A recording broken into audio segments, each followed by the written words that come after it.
فاتحہ۔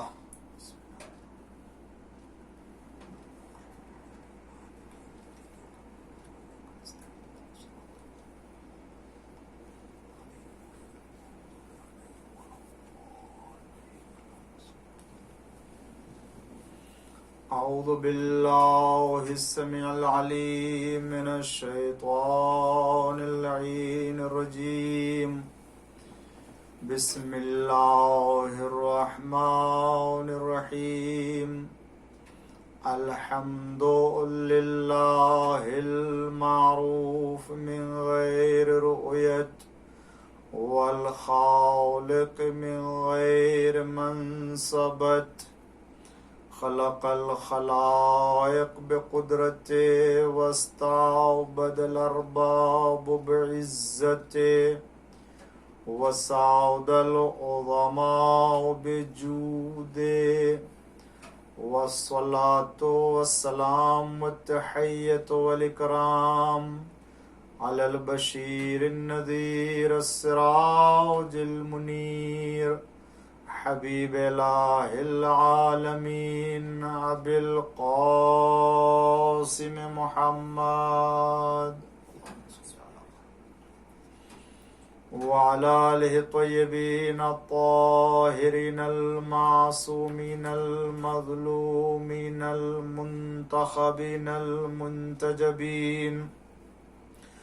الغر الميامين الذين أذهب الله عنهم الرجس وطهرهم تطهيرا، لا سيما الإمام المبين بقية الله في الأرضين، الحجة الثاني عشر والمهدي المنتظر، عجل اللہ تعالی فرجہ الشریف، اللہم لعن اول ظالم ظلم حق محمد وآل محمد، وآخر تابع له على ذلك،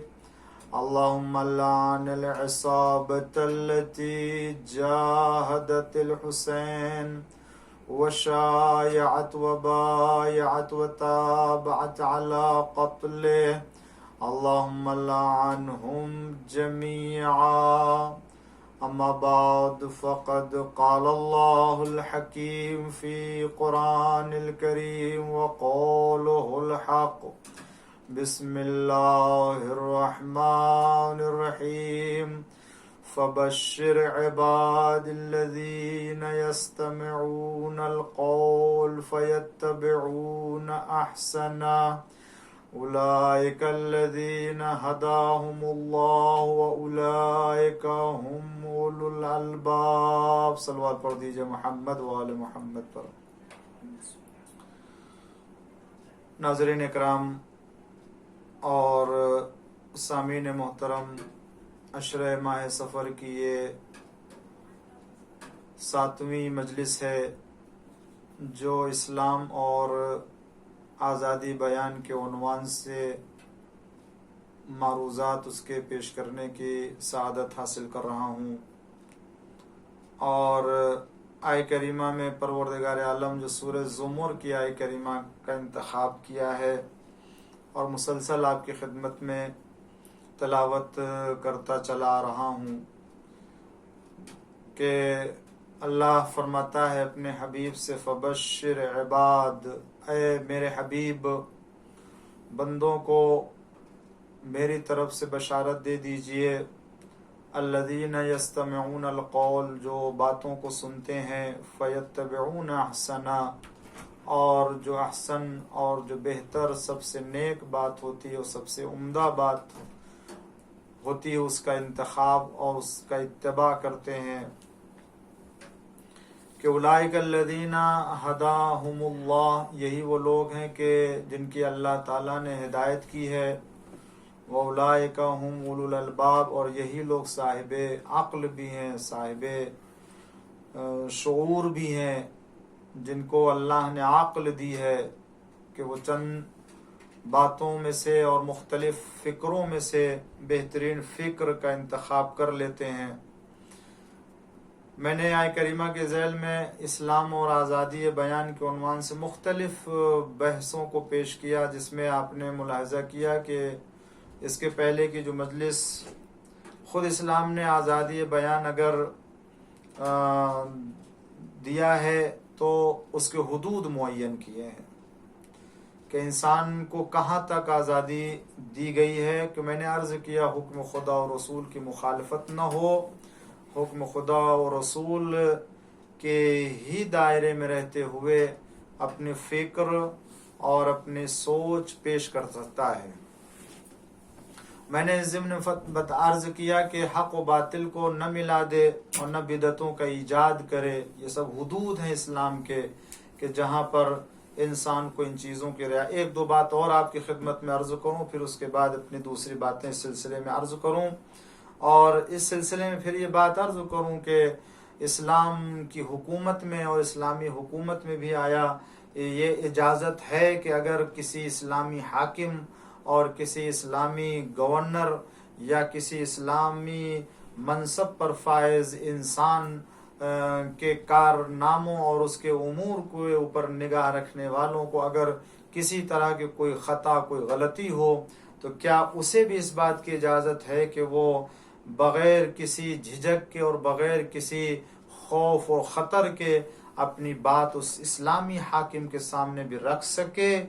کیا اس کو اس بات کی اجازت دی ہے اسلام نے یا نہیں دی ہے؟ میں عرض کروں گا یہ چھوٹے سے مقدمے کو عرض کرنے کے بعد۔ عزیزان گرامی، میں نے عرض کیا کہ اسلامی حدود میں رہتے ہوئے اگر کوئی چاہتا ہے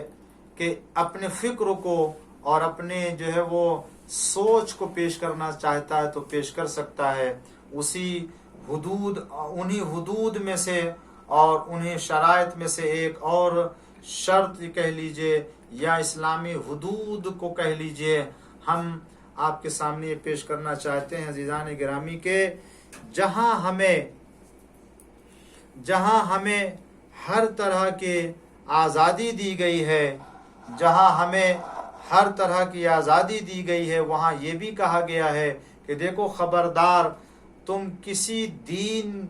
یا کسی مذہب کے مقدسات کی توہین نہ کرنا، اور دیکھو جو لوگ غیر خدا کی پرستش کرتے ہیں اور غیر خدا کو مانتے ہیں ان کے خداؤں کو بھی تم برا بھلا نہ کہنا، اس لیے کہ اگر تم ان کے خداؤں کو برا بھلا کہو گے تو وہ بغیر علم کے اور دشمنی میں تمہارے خدا کو بھی برا بھلا کہیں گے۔ یہ اسلامی آزادی کے پس منظر میں دیکھیں اسلام کیا کہتا ہے کہ دیکھو دوسروں کے خداؤں کو تم برا نہ کہو۔ برا نہ کہو کا مطلب یہ کہ تم کو اپنی فکر ان خداؤں کے مقابلے میں، ان کے مقدسات کے مقابلے میں، ان کے خداؤں کے برابر میں تمہیں اپنے خدا کے فکر کو، اپنے خدائی فکر کو، اپنے خدا کے بارے میں نظریے کو پیش کر سکتے ہو۔ پیش کرنا یہ توہین نہیں ہے، بلکہ تم ڈائریکٹ ان کے خدا کو اگر برا بھلا کہتے ہو بجائے علمی اور منطقی اور عقلی دلیلوں کے، اگر تم ڈائریکٹ حملہ کرتے ہو تو یہ حملہ کرنا تمہارا درست نہیں ہے، یہ حملہ کرنا اسلامی نقطہ نظر سے درست نہیں کہا جائے گا۔ لہٰذا ہم کو کسی کے مقدسات یا کسی کے خدا یا ایسے افراد کے جو ان کے یہاں احترام کی نگاہ سے دیکھے جاتے ہیں، ہم کو ایسی کوئی بات نہیں کرنی ہے کہ جس سے خود ان کی توہین ہو اور اس طریقے سے اختلاف ایجاد ہو، جس کے مقابل میں وہ ہمارے خدا یا ہمارے مقدسات کی توہین کرنے لگیں۔ لہٰذا اس بات کا خیال ہو تو اسلام نے اسے کہا، قرآن نے بیان کیا ہے وَلَا تَسُبُّوا الَّذِينَ يَدْعُونَ مِن دُونِ اللَّهِ، ان لوگوں کو برا بھلا نہ کہنا کہ جو لوگ اللہ کے علاوہ کسی دوسرے کو پکارتے ہیں، بلاتے ہیں۔ یہ ایک بات ہے۔ دوسری بات یہ ہے کہ ہمیں کسی کی برائی بھی نہیں کرنا، عیب جوئی نہیں کرنا ہے۔ ہمیں مذاق بھی نہیں اڑانا ہے، کسی کا مسخرہ یا کسی کی توہین یا کسی کا مذاق اڑانا، ہم ایسی فکر یا ایسی سوچ یا ایسی بات کریں جس سے کسی کا مذاق اڑایا جا رہا ہو، کسی کی توہین مقصود ہو، یا جو ہے وہ کسی کے عیب کو بیان کرنا ہے، اس طرح سے ہم کو اجازت نہیں، مگر یہ کہ جہاں اسلام نے اجازت دی ہے کہ کسی کے عیب کو یا جو ہے کسی کی برائی کو جو ہے رکھتا ہے اس کو برملا کیا جائے اور باطل کو پہچنوایا جائے تاکہ حق اور باطل کے درمیان تمیز ہو سکے، وہ ایک الگ بحث ہے، ایک الگ موضوع ہے۔ لیکن ہمیں کسی کی توہین یا کسی کا مذاق اڑانے کے لیے کسی طرح کی سوچ یا فکر، یا ہم اس میں آزاد نہیں ہیں کہ کسی کا مذاق اڑائیں، کسی کی توہین کریں۔ اسی طریقے سے ہم اپنی سوچ اور اپنی فکر کو کسی باطل گمان یا جھوٹے گمان کے اوپر استوار نہ کریں کہ ہم نے ایک فکر ایجاد کی اور اس فکر کی بنیاد سوء ظن، گمان باطل، جس کی کوئی بنیاد نہیں، جس پر کوئی دلیل نہیں ہے، اسلام اس کی اجازت نہیں دیتا ہے عزیزان گرامی۔ لہذا آزادی بیان یعنی ہمیں عقائد میں آزادی ہے کہ ہم اپنے عقائد اگر جو ہے وہ انتخاب کرنا چاہتے ہیں مختلف نظریات سے تو ہم اس کو انتخاب کریں، ہمیں اس بات کی اجازت دی گئی ہے۔ ورنہ خدا وند عالم نے تو کہہ دیا ہے کہ اگر کوئی اسلام کے علاوہ کوئی اور دین لے کر کے آئے گا تو اس کا دین قبول نہیں کیا جائے گا، دین اسلام کے علاوہ کسی کا دین قبول نہیں ہوگا۔ وہ اسی عنوان میں کہ خداوند عالم کے حکم اور رسول کے حکم کے خلاف ہمیں اپنی عقل اور اپنے جو ہے وہ رائے اور اپنے نظریات کو نہیں پیش کرنا ہے۔ تو یہ باتیں تھی جس کو میں نے بطور مقدمہ آپ کی خدمت میں عرض کرنا چاہا، اور اسی کے ضمن میں اب ہم کو یہ دیکھنا ہے کہ اسلام نے کیا ہمیں اس بات کی اجازت دی ہے کہ اگر کسی اسلامی مملکت میں ہوں اور کسی اسلامی حکومت میں ہم زندگی بسر کر رہے ہوں تو کیا اس حاکم کے کارناموں کو دیکھ کر کے یا اس حاکم کے فعل کے اوپر نگاہ رکھیں، اور اگر اس کا کوئی کام فعل ایسا نظر آتا ہے کہ جو ہماری سوچ، جو اسلامی سوچ ہے اس کے اعتبار سے درست نہیں ہے، یا یہ کہ اسلامی تعلیمات کے خلاف ہے، تو کیا ہم اسلامی حاکم کے اوپر انگلی اٹھا سکتے ہیں یا نہیں اٹھا سکتے ہیں؟ اس بات کو پہچاننے کے لیے اور اس بات کو درک کرنے کے لیے خود میں امیر المومنین علی ابن ابی طالب علیہ السلام کا ایک اللہم صلی علی محمد ایک ایسا فرمان اور ایک ایسی بات پیش کرنا چاہتا ہوں جس سے آپ اسلام کا نظریہ اور اسلامی فکر کو پہچانیں کہ کسی اسلامی حکومت اور مملکت میں اگر کوئی حاکم اسلامی کے عنوان سے، ذمہ دار اسلام کے عنوان سے اگر وہ کسی کام کو انجام دیتا ہے اور رعایا کو اگر اس پر جو ہے وہ اطمینان نہیں ہے تو وہ اگر اعتراض کرنا چاہے یا وہ گفتگو کرنا چاہے، کیا اسلامی حاکم کی حیثیت اور اس کی شخصیت ایسی ہو کہ رعایا اگر اس سے گفتگو کرنا چاہے تو خوف کھائے، آزادانہ طور سے وہ اپنے حاکم اور اپنے سرپرست سے گفتگو نہیں کر سکتا ہے؟ گفتگو یہ ہے۔ یہاں آزادی اسلام کے عنوان سے خود مولائے کائنات امیر المومنین علی ابن ابی طالب علیہ السلام نے ایک ایسا نظریہ پیش کیا، ایک ایسا نظریہ پیش کیا ہے کہ جو 100% آپ خود حاکم اسلامی ہیں، خلیفۃ المسلمین ہیں، ولی خدا ہیں، حجت خدا ہیں، لوگوں کے امام ہیں، اللہ کی طرف سے امام بنائے گئے ہیں، آپ خود ذمہ دار ہیں، شریعت کے وارث قرآن ہیں اور جانشین پیغمبر ہیں۔ آپ اس سلسلے میں فرماتے ہیں، اور بہت ہی اہم بات ہے جس کو ناظرین کرام میں آپ کی خدمت میں عرض کرنا چاہیے، اسی سے اندازہ کر لیجئے کہ اسلامی سوچ اور اسلامی فکر آزادی بیان کے سلسلے میں خود حاکم اسلامی کی نسبت سے اور رعایا کی نسبت سے کتنی ذمہ داریوں کو طے کر دے رہا ہے۔ امام فرماتے ہیں خطبے میں جو 216 نمبر کا خطبہ ہے اس خطبے میں مولا فرماتے ہیں فلا تکلمونی بما تکلم بہ الجبابرہ. جملہ سنیں مولا کیا فرماتے ہیں. آج ہمارے معاشرے میں سماج میں ہوتا ہے کہ ایک چھوٹا بڑے سے اگر گفتگو کرنا چاہتا ہے تو چھوٹے کو تاب نہیں ہوتی ہے, چھوٹے کو جرأت نہیں ہوتی ہے کہ بڑے سے بات کر سکے.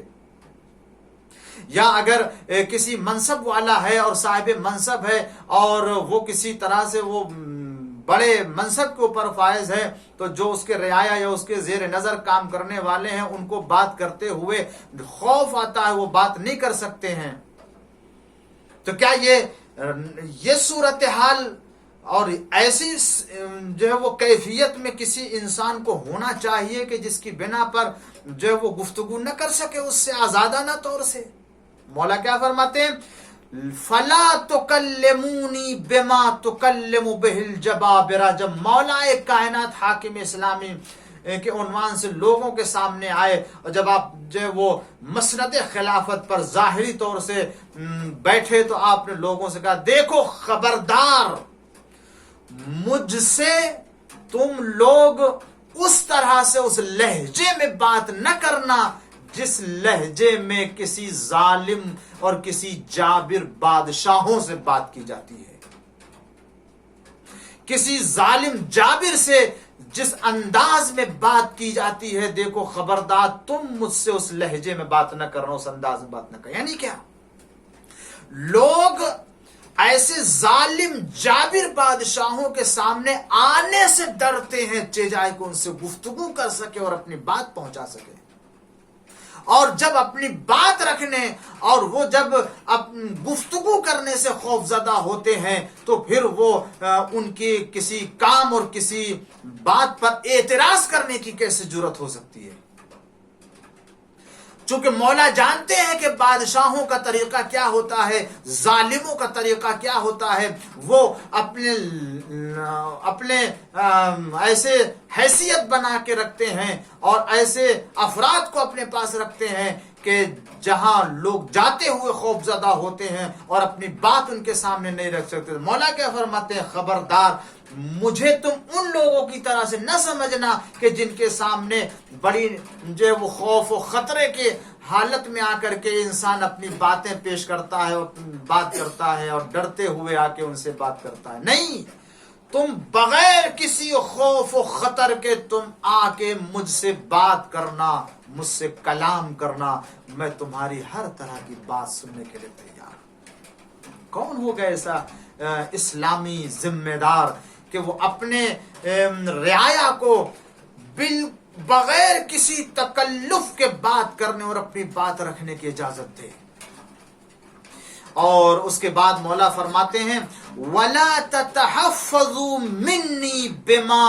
يُتَحَفَّظُ بِهِ عِنْدَ أَهْلِ الْبَادِرَةِ. اور دیکھو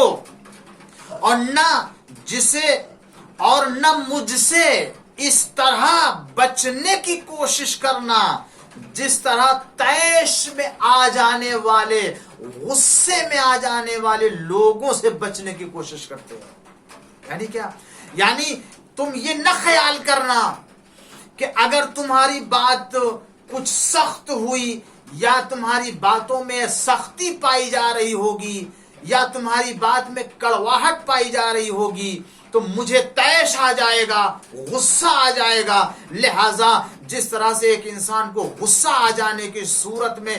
بڑے ہی خوشامد انداز میں انسان اس سے بات کرتا ہے, تو نہیں, تم مجھ سے اس طرح سے نہ بچنا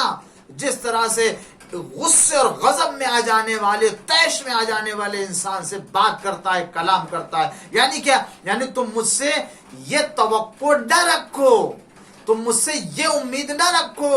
یا یہ نہ سمجھو کہ میں تمہاری باتوں سے ناراض ہو جاؤں گا اور تم مجھ سے آ کے خوشامد کرو اور نرمی کے ساتھ بات کرو تاکہ میں تمہارے اوپر غضبناک نہ ہوں, تمہیں کوئی سزا نہ دوں. نہیں, تم جس طرح سے بات کرنا چاہتے ہو بات کرو, کلام کرو. میں تمہارے لیے کسی بھی طریقے سے خطرہ نہیں ہوں, نہ تمہارے لیے غضبناک ہو کر کے تمہارے سامنے آنے والا ہوں, نہ میرا غصہ تمہارے اوپر جو اترنے والا ہے. ہوتا یہی عزیزان گرامی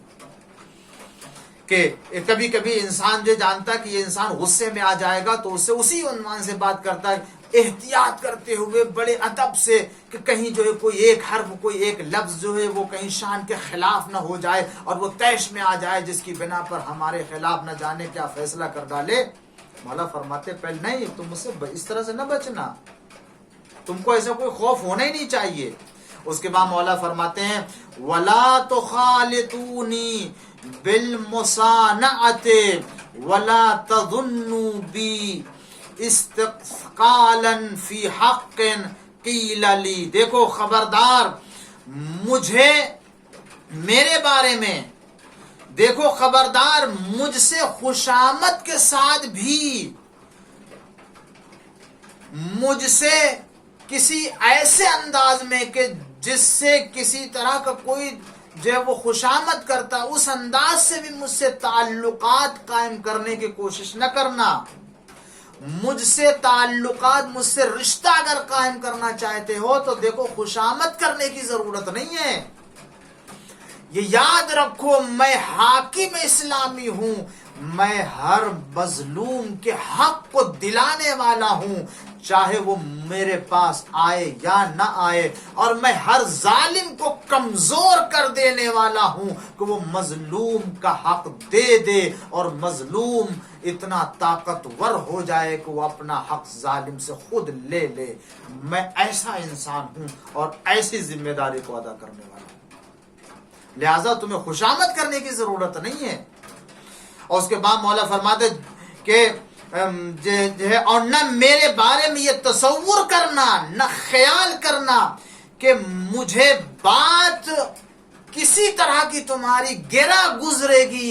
یا میں تمہاری باتوں کو برا مانوں گا۔ تم کبھی یہ بھی خیال نہ کرنا، تم جو بات کہنا چاہتے ہو تم اپنی بات میرے سامنے رکھ دو،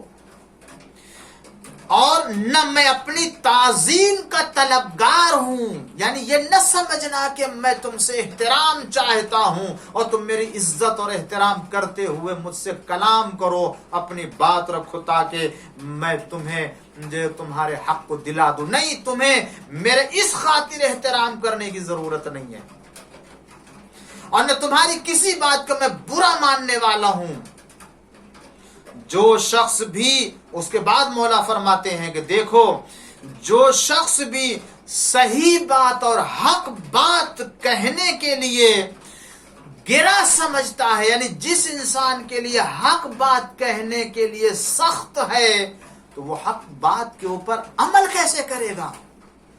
جب وہ عدل کی بات اور انصاف کی بات کہتے ہوئے دقت محسوس کرے گا، جب صحیح بات کہنے میں وہ سختی محسوس کرے گا تو وہ حق کے اوپر عمل کرنے میں کتنی سختی محسوس کرے گا۔ لہذا مولا فرماتے ہیں تصور نہ کرنا، لہذا حق بات کہنے میں تکلف بھی نہ کرنا اور منصفانہ مشورہ دینے میں گریز بھی نہ کرنا۔ میں ہر ایک کے مشورے کو سننے والا ہوں، ہر ایک کی بات پر توجہ دینے والا ہوں۔ مولا کائنات نے اپنے اس بیان سے اسلامی فکر کو بھی پیش کیا اور اپنے حکومت کے انداز کو بھی پیش کیا کہ میری حکومت جو ہے وہ اس انداز کی ہے کہ ہر غریب، ہر امیر اور ہر عالم، ہر جاہل، ہر چھوٹا اور ہر بڑا اگر میرے پاس آنا چاہتا ہے تو وہ آ سکتا ہے اور اپنی بات آزادی کے ساتھ اگر کہنا چاہتا ہے تو کہہ سکتا ہے، چاہے وہ میرے بارے میں ہو، میرے کسی گورنر کے بارے میں ہو، کسی حاکم کے بارے میں ہو، وہ کوئی شکایت کرنا چاہتا ہے یا کسی طرح کی کوئی سوچ لے کر کے آیا، وہ اپنی بات رکھے اور میں اس کی بات کے اوپر غور کرنے کے لیے تیار۔ اور یہی ہوتا تھا۔ مولا کائنات امیر المومنین علی ابن ابی طالب علیہ السلام نے آزادانہ بالکل لوگوں کو ہر طرح کی بے تکلفی دے دی تھی، کسی کو خوف زدہ ہونے کی ضرورت نہیں ہے۔ وہ میرے کسی بھی امر کے بارے میں اگر وہ پوچھنا چاہتا ہے، وہ کسی بھی طریقے کی بات کرنا چاہتا ہے تو میں اس کی بات سننے کے لیے تیار ہوں۔ اور اس کی وجہ یہ ہے عزیزان گرامی، میں ایک بات عرض کر کے اپنی بات آگے بڑھانا چاہتا ہوں۔ اس کی وجہ یہ ہے کہ مولا کا ایک تو خود اسلامی نقطہ نظر یہ ہے کہ ہر ذمہ دار کو اپنے کام کا ذمہ دار ہونا چاہیے. اسلام کا یہ نظریہ اسی لیے پیش کیا کلکم راع وکلکم مسئول، تم سب رعایا ہو اور تم سب ذمہ دار ہو. تو جب عام انسان کو اپنے کاموں کا ذمہ دار ہونا چاہیے تو جو حاکم اسلامی ہے اسے تو اور اپنی ذمہ داری کے عنوان سے اپنے کام کو انجام دینا چاہیے، تاکہ اگر کوئی کسی بھی طریقے کی بات لے کے آتا ہے، کسی بھی طریقے کی بات پوچھنا چاہتا ہے تو اس کا جواب دے سکے. ایک تو یہ کہ اسلامی نقطہ نظر خود یہ ہے، اور دوسرا یہ کہ مولا کی حکومت اتنی صاف اور پاک و پاکیزہ تھی، مولا کا کردار اتنا پاک و پاکیزہ تھا، آپ کی حکومت اسلامی کے تمام جو وہ دستور اور اتنا اسلامی حکومت کا کردار اتنا پاک تھا کہ آپ کو کسی چیز کا خوف اور احتمال تھا ہی نہیں کہ لوگ میرے بارے میں کوئی اعتراض کر سکے. خوف ان لوگوں کو ہونا چاہیے جو لوگ اسلامی موازین سے ہٹ کر کے، اسلامی دستور سے ہٹ کر کے اسلامی حکومت کا نظریہ پیش کرتے ہیں. اسی لیے ان کے اوپر جو بھی اعتراض کیا جاتا ہے تو وہ اعتراض کا دروازہ ہی بند کر دیتے ہیں، اور مولا فرماتے ہیں تمہیں جو کچھ بھی پوچھنا ہے اور جو بھی اعتراض کرنا ہے آؤ میرے پاس، میرے لیے ہر ایک کا دروازہ کھلا ہوا ہے. ایک صلوات پڑھ دیجئے محمد وآل محمد. اور آپ دیکھیں مولا نے یہ انداز حکومت بتایا اپنے حکومت کا، اور اس کے بعد آپ کی جو روش رہی ہے حکومت میں بھی رہی، یہ تو فرمان تھا آپ کا عملی طور سے.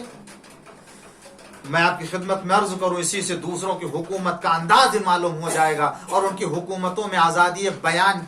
کی مقدار بھی معلوم ہو جائے گی کہ وہ اپنے حکومت میں ایک اسلامی حاکم کو کس قدر ذمہ دار کی حیثیت سے جانتے تھے، اور کتنی ان کے سامنے لوگوں کو بولنے کی آزادی تھی. ایک مولا کائنات کی چاہنے والی خاتون جس کا نام ہے سودا، جو جنگ صفین میں بھی مولا کے لشکر میں رہی ہے اور مولا کے لشکر والوں کا حوصلہ بڑھاتی تھی. مولا کائنات کی شہادت کے بعد